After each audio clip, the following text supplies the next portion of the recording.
കുഞ്ചാക്കോ ബോബൻ നായകനായി എത്തിയ ഉന്മാദം ചിത്രത്തിന്റെ 9 ദിവസത്തെ world wide box office collection report ഇപ്പോൾ പുറത്തു വന്നിരിക്കുകയാണ്. ചിത്രം 9 ദിവസം കൊണ്ട് വേൾഡ് വൈഡ് 5,95,00,000 രൂപയാണ് നേടിയത്. കേരളത്തിൽ നിന്നും ചിത്രം 4.09 കോടിയും കർണാടക ബോക്സ് ഓഫീസിൽ നിന്നും 25,50,000 രൂപയും തമിഴ്നാട്ടിൽ നിന്നും 13 ലക്ഷം രൂപയും റെസ്റ്റ് ഓഫ് ഇന്ത്യയിൽ നിന്നും 5,50,000 രൂപയും ഓവർസീസിൽ നിന്നും 1,42,00,000 രൂപയുമാണ് ചിത്രം 9 ദിവസം കൊണ്ട് വേൾഡ് വൈഡ് ബോക്സ് ഓഫീസിൽ നിന്നും കളക്ട് ചെയ്തത്. കേരള ബോക്സ് ഓഫീസിലും വേൾഡ് വൈഡ് ബോക്സ് ഓഫീസിലും ചിത്രം ഒരു പരാജയമായി മാറിയിരിക്കുകയാണ്. കേരള ബോക്സ് ഓഫീസിൽ നിന്നും ചിത്രത്തിന് ഒരു മിക്സഡ് ആയിട്ടുള്ള റെസ്പോൺസാണ് നേടിയെടുക്കാൻ സാധിച്ചത്. എന്നാൽ ആ റെസ്പോൺസിനെ മറികടക്കുന്ന രീതിയിലുള്ള ഒരു കളക്ഷൻ നേടിയെടുക്കാൻ ചിത്രത്തിന് കേരള ബോക്സ് ഓഫീസിൽ നിന്നും വേൾഡ് വൈഡ് ബോക്സ് ഓഫീസിൽ നിന്നും സാധിച്ചില്ല.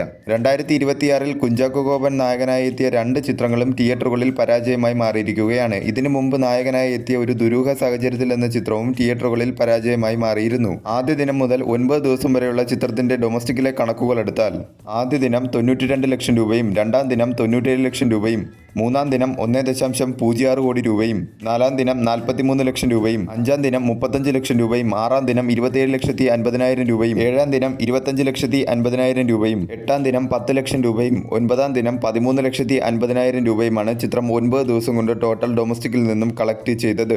ഷാഹി കബീർ തിരക്കഥ എഴുതിയിരിക്കുന്ന ഈ ചിത്രം കിരൺ ദാസ് ആണ് സംവിധാനം ചെയ്തത്.